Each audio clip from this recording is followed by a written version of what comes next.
ஒரு சின்ன கேள்வி. நீங்க நாளைக்கு காலையில எந்திரிச்சதுமே உற்சாகமா இருக்கணும். நல்ல நாளா ஃபீல் பண்ணணும். இன்னைக்கு விட நாளைக்கு கொஞ்சம் பெட்டரா இருக்கணும்னு ஆசைப்படுறீங்களா? அப்படின்னா இந்த உறவு உங்களுக்காக. நம்ம வாழ்க்கையில நெறைய பேர் ஒரு மிஸ்டேக் பண்றோம். அதாவது படுக்க போறதுக்கு முன்னாடி இன்னைக்கு நடந்த கஷ்டங்களையும், பிரச்சனைகளையும், யாராவது சொன்ன காயப்படுத்தும் வார்த்தைகளையும் நெனச்சுக்கிட்டே தூங்குறோம்.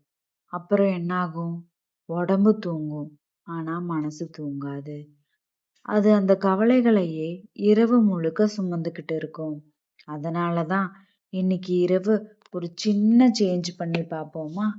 தூங்குறதுக்கு முன்னாடி இன்னைக்கு நடந்த நல்ல விஷயங்கள மட்டும் நினைச்சு பாருங்க.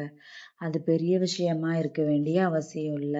இன்னைக்கு சாப்பாடு கிடைச்சது, குடும்பத்தோட பேசினது, ஒரு வேலை முடிச்சது, இல்ல இன்னொரு நாள் கடந்து வந்தது. இதுவே போதுங்க. இப்போ உங்க மனசுக்குள்ள ஒரு விஷயம் சொல்லுங்க.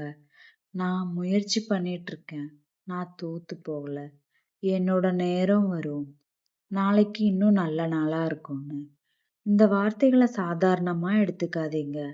நீங்க உங்க மனசுக்குள்ள என்ன பேசுறீங்களோ அதுதான் கொஞ்சம் கொஞ்சமா உங்க வாழ்க்கையா மாற ஆரம்பிக்கும். நாளைய வெற்றிங்கிறது நாளை காலையில ஆரம்பிக்கிறது இல்ல. இன்னைக்கு இரவு நீங்க நினைக்கிற எண்ணங்கள்ல இருந்தே ஆரம்பிக்குது. அதனால இன்றைய கவலைய விட்டுருங்க. இப்பவே விட்டுருங்க. நாளைய பயத்தை இப்பவே சுமக்காதீங்க. இப்போ இந்த நிமிஷத்துல அமைதியா இருங்க. ஒரு ஆழமான மூச்சு இழுங்க. மெதுவா வெளியே விடுங்க. அப்புறம் உங்க மனசுக்குள்ள சொல்லுங்க, எல்லாமே சரியாகும். நான் நம்பிக்கையோட இருக்கேன். நாளைக்கு என்னால முடியும்.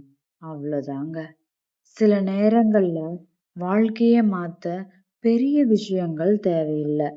தூங்குறதுக்கு முன்னாடி ஒரு நல்ல எண்ணம் போதும். சரி ஃப்ரெண்ட்ஸ், இன்னைக்கு இரவு அமைதியா தூங்குங்க. நிம்மதியா தூங்குங்க. நாளைக்கு புதுசா ஆரம்பிங்க. நம்பிக்கையோட தூங்குங்க. வெற்றியோட எழுந்திருங்க. இனிய இரவு. தேங்க்யூ ஃபார் லிசனிங் வெலோரா ரேட்.